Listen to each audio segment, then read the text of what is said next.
Okay, so technology. Technology is basically taking what we learn in science and making it applicable to make our lives easier. Okay? So right now, all of you are holding a some form of technology in your hand. What is it?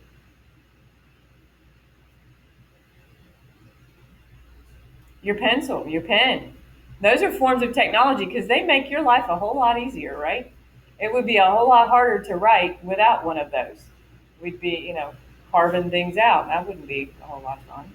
But we have looked at properties of things like graphite and developing solutions of ink and things like that. And we've taken that knowledge that we have and then we applied it and we made pens and pencils and writing utensils to make our life easier. Computer obviously is one, but I want you to know that it doesn't always have to be something digital or computerized to be technology.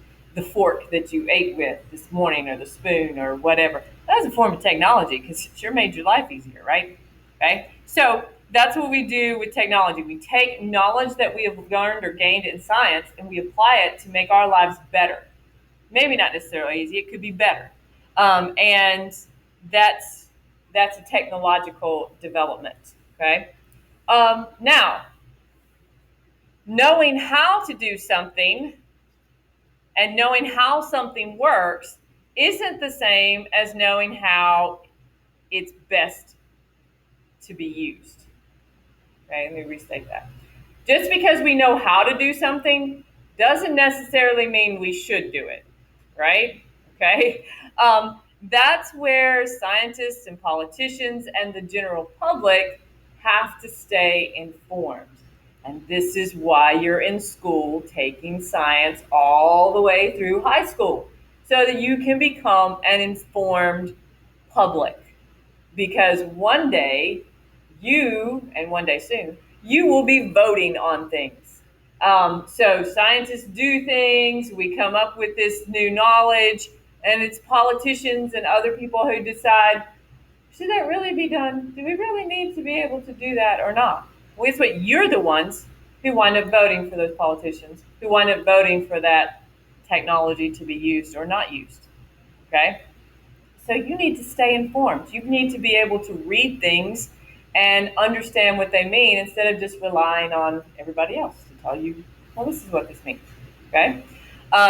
So that's why it's good for you to stay educated yourself. And we sometimes misguidedly we say, well, I'm never going to use this in my life. Yeah, kind of are.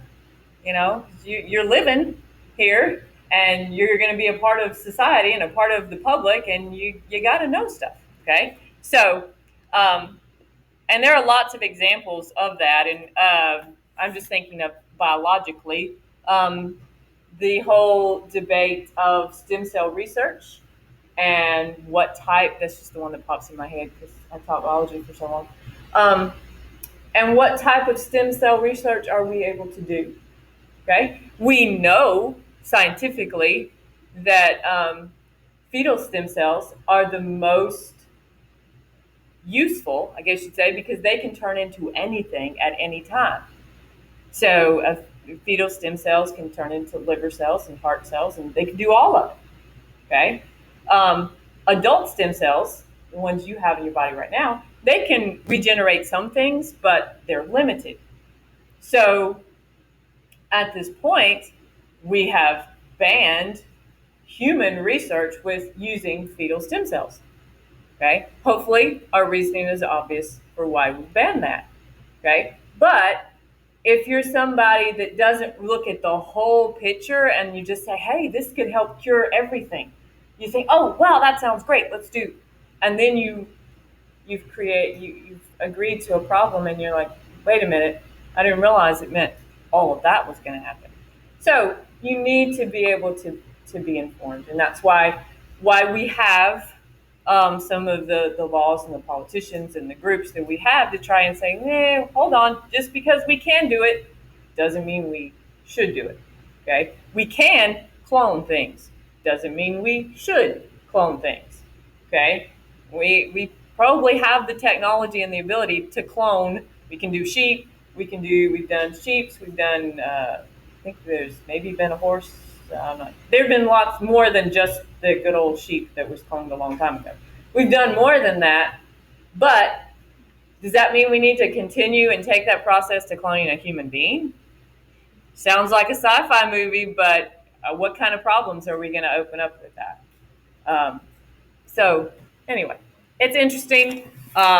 So you need to know these things so you can be informed people one day and not end up like a sci-fi horror movie. Okay, because it's possible. Anyway, so making decisions that affect society, people need to avoid bias. Remember what bias is. Bias is just your preference. And sometimes as humans, it's very hard for us to avoid bias. Extremely hard. As scientists, we need to try and do that as much as possible, in that, you're just like, okay, I'm just going to present my observations and my work. I'm not going to say whether it should or shouldn't be done. That is a question for society, political leaders, and voters and people in the public to decide. Moving on.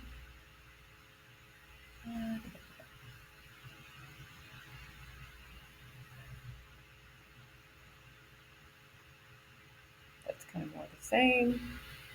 More of the same. A lot of our new technologies that we have came from scientific advances that happened a long, long, long time ago.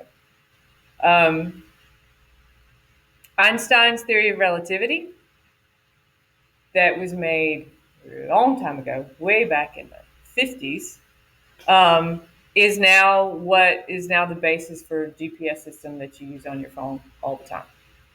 Okay. Nuclear chemistry, in AP, we talked a little bit about this last year, but nuclear chemistry was the foundation of that started back in the 30s. The work with that started back in the 30s. And then at the end of the 40s, we had the development of the atomic bomb.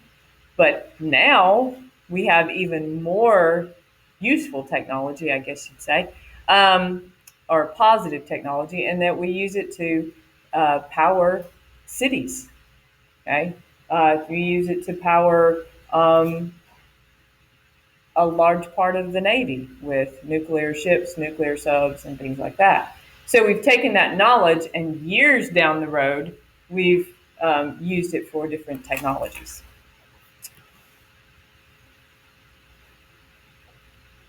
All right. Now, this is another important thing that you need to write down.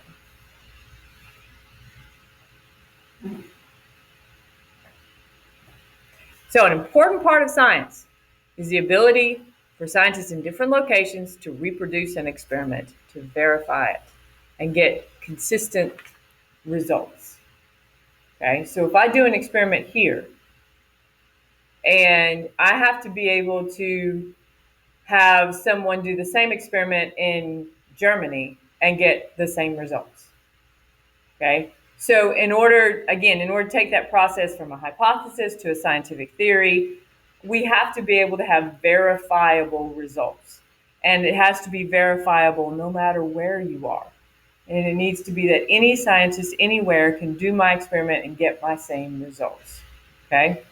So there's a lot of collaboration that has to go on. That is the reason that we have developed the metric system, or that the metric system was developed. Is so in scientific field, we all use the metric system so that we're all using the same form of measurement and therefore getting verifiable results. That's why we have significant figures. We didn't talk a whole lot about significant figures last year, but we'll go over them again this year. But that's why we use significant figures, so that results I get can be verified and be the same results as somebody who's doing the same experiment in Germany. And we can look at our results and say, oh yeah, we're getting the same thing. Okay, so results and experiment have to be verified. One of the ways we do that is developing the metric system.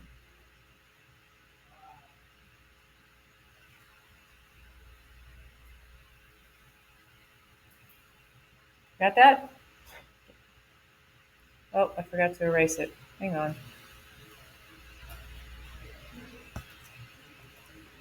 All right, lab safety. We've already talked about that, so we're not going to go into that anymore.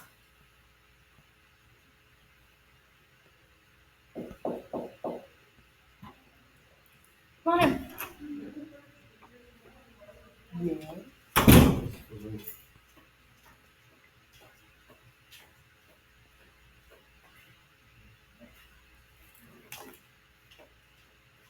All right,